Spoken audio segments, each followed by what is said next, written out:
16 Minutes of Care is a podcast based on the CARE principles, a strategic framework that reveals how brands create impact by caring and, as a result, grow their business. In each episode, Isabel welcomes a company executive who explains how CARE has helped their business grow successfully and sustainably. Wonderful Copenhagen is the official tourism organization, and they are working to promote and develop both business and leisure tourism. I'm very excited to have Runa Sabroe with me. She is the Director of Development of this organization. Welcome. Thank you. Welcome, Runa. In the second episode, I would like to dive deep into the CARE principles, collaboration, agility, reliability, and empathy. And let's start with collaboration.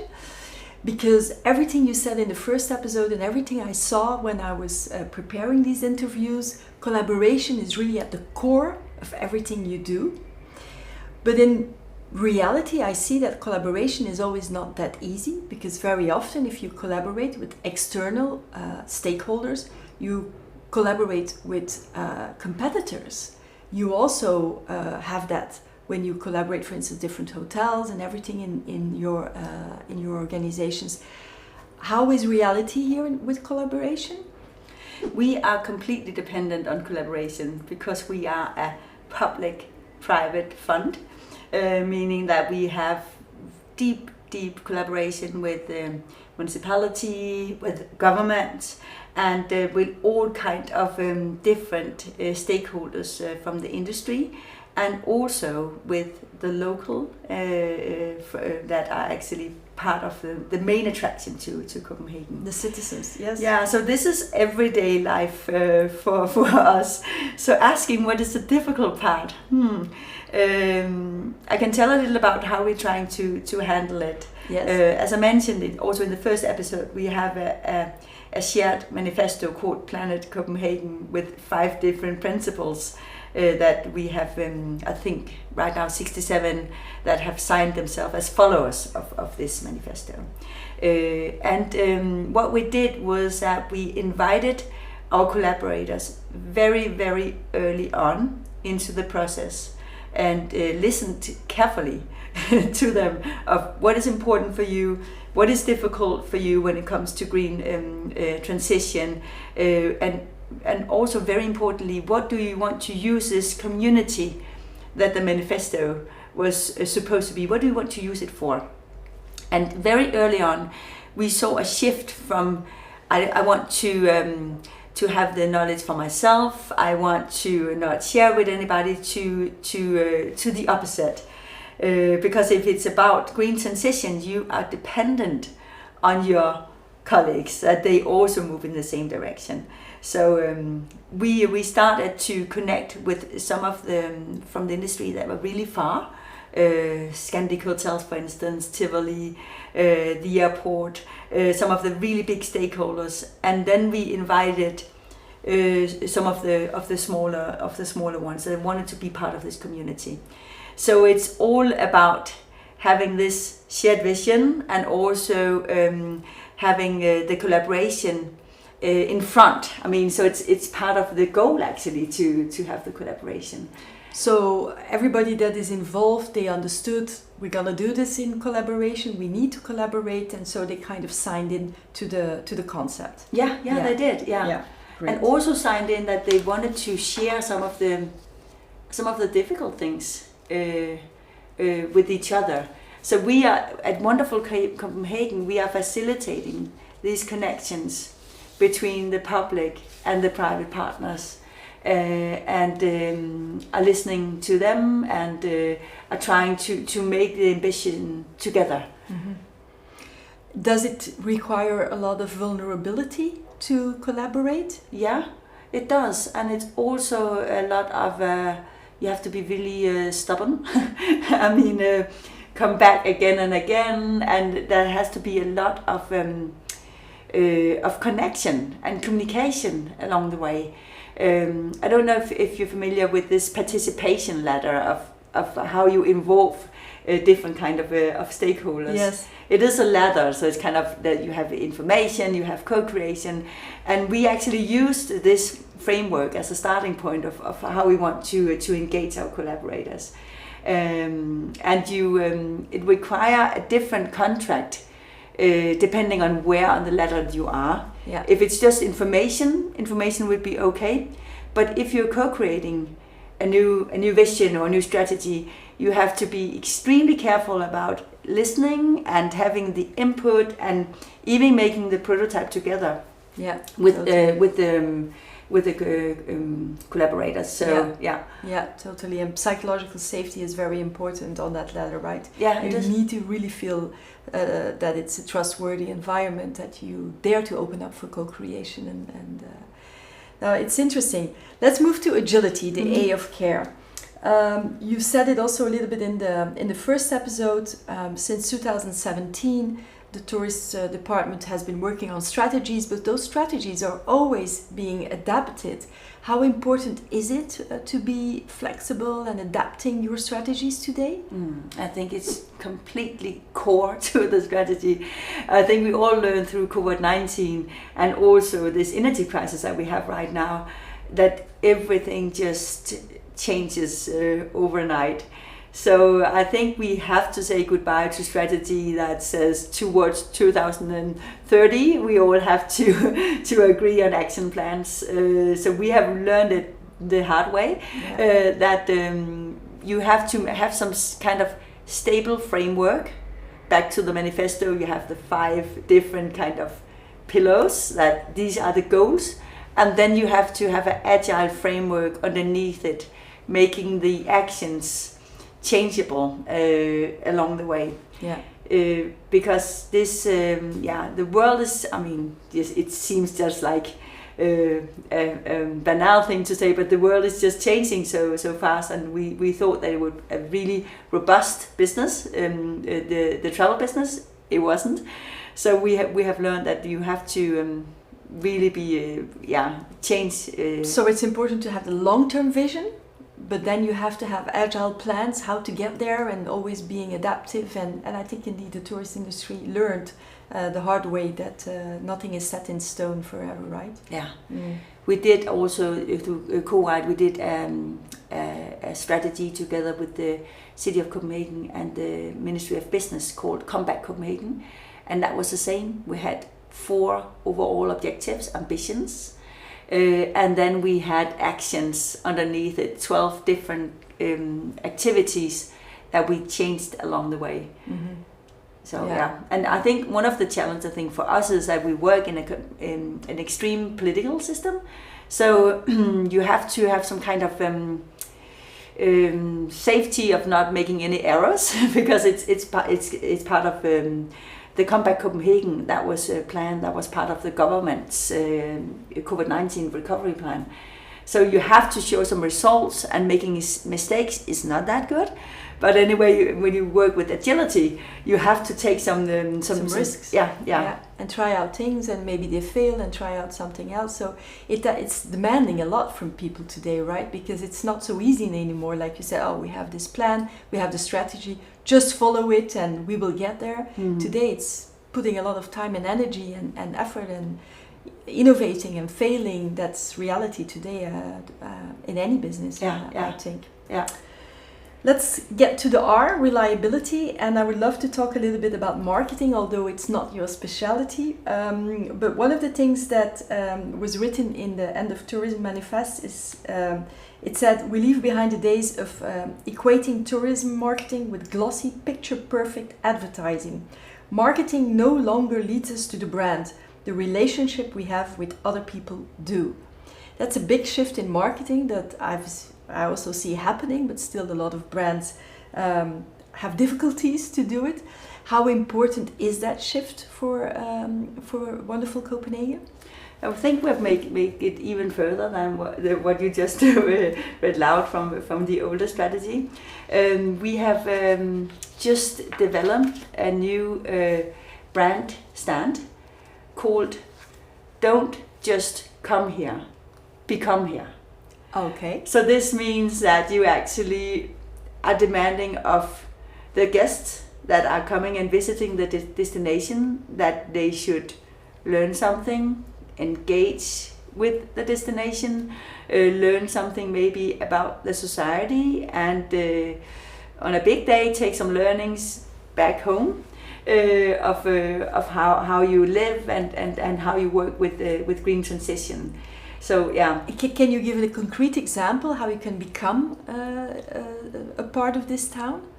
I think also in the first episode I talked about this. The cycling? The cycling. I think that is actually a very good example of saying that you have a shared passion and you come here as a bike interested person, and you get connection with the locals with the same passion.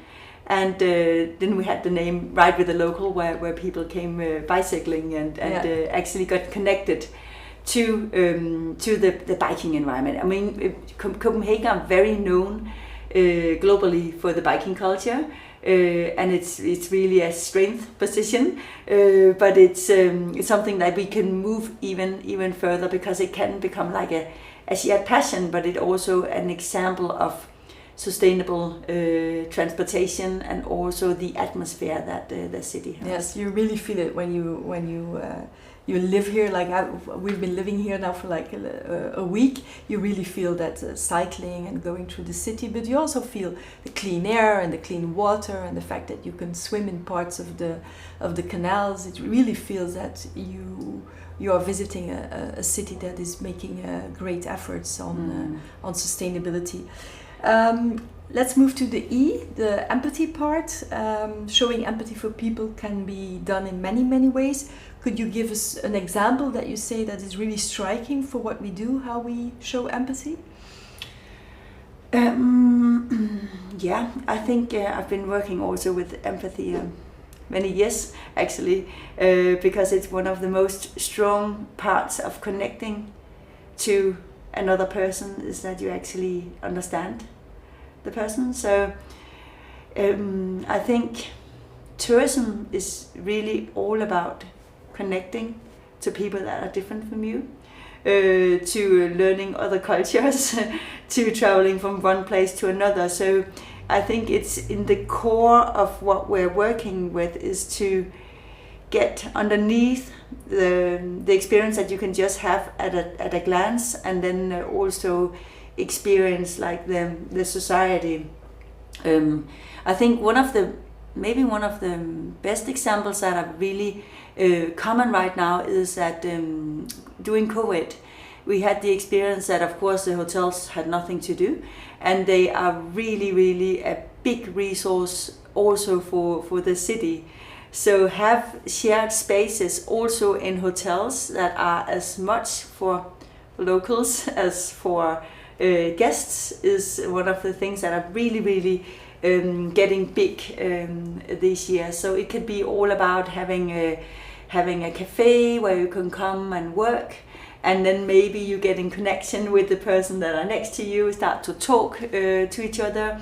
It can also be, we have a few places that are having dinners where you sit at long tables. We were actually yesterday in Absalon. Yeah, that's an amazing experience. Yeah, it's a really good example. It used to be a church. Yes. And then they see themselves as a shared space where they connect people, not only tourists as you are and and locals, but also locals from different places. Yes. They have another place also in the city. Yes. With the same concept.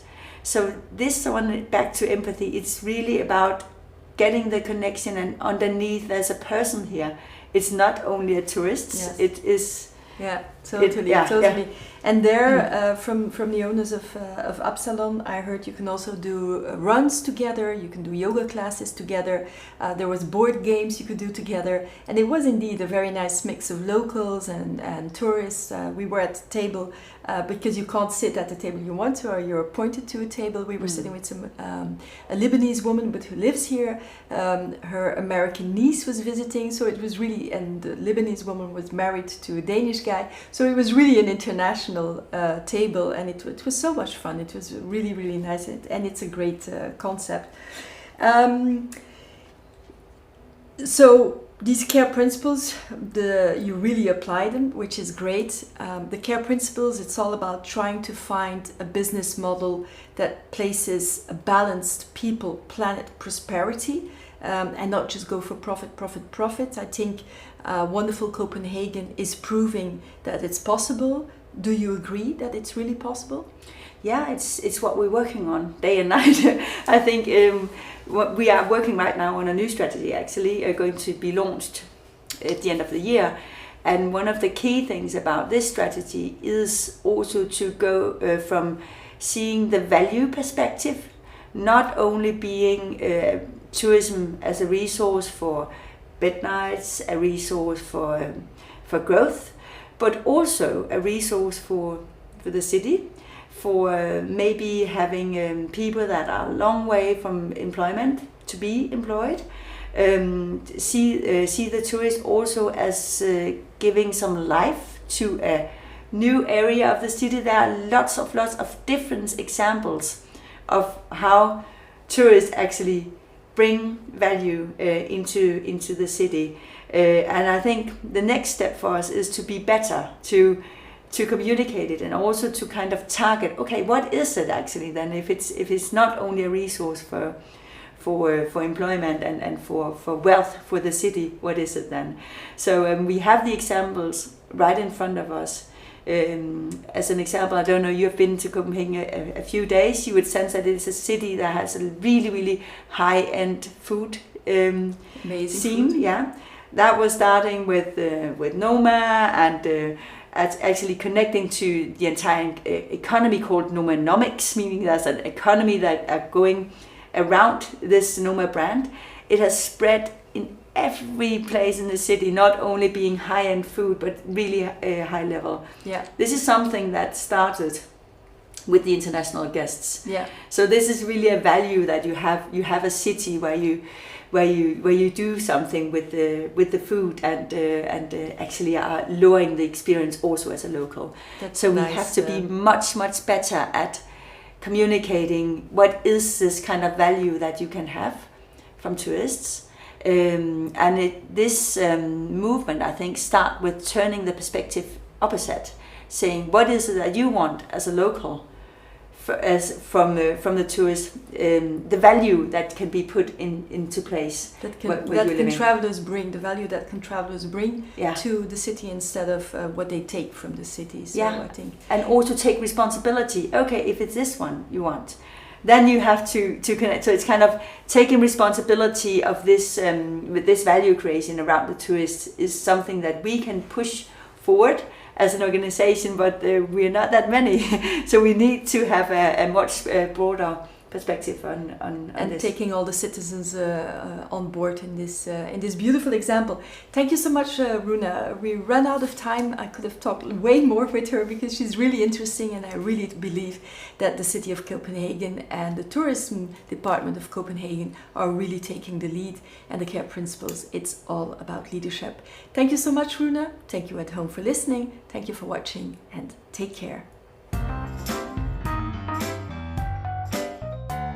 Want to create lasting impact with your brand while feeding sustainable growth? Check out thecareprinciples.com and see how we can help you.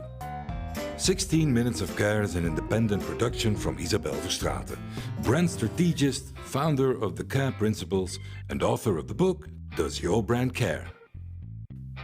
Help us reach more companies who are looking for caring and sustainable growth by giving this podcast all the stars it deserves and by sharing it in your network.